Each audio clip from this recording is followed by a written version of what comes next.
Okay, today we're going to look at the basics of chord symbols.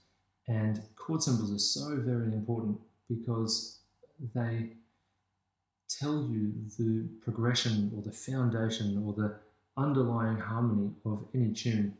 If you understand how to play those chords, or if you understand what the chords are and then how to play them, and maybe even if you can play a bit of a feel on the piano based around that chord progression, then you can play any tune you want. It means, particularly with pop music, we could just jump on the internet, find a couple of pop tunes, and you can just start playing, which is a great place to get to with your piano. So to start with, we need to figure out exactly what chords are.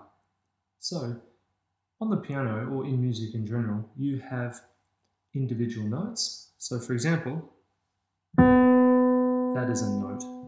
A note, a note, a note, you get the idea.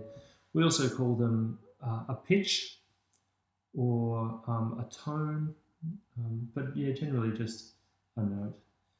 Okay, and then we've got two notes together at once.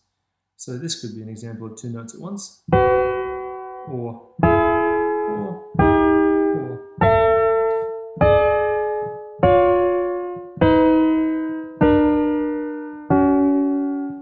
You get the idea.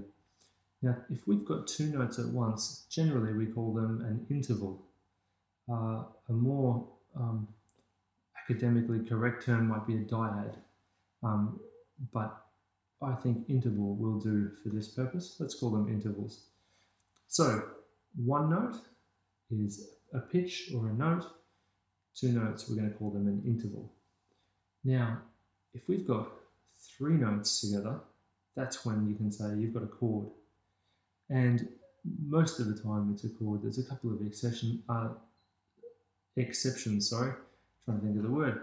But most of the time we definitely call that a chord. So here's an example of a couple of chords.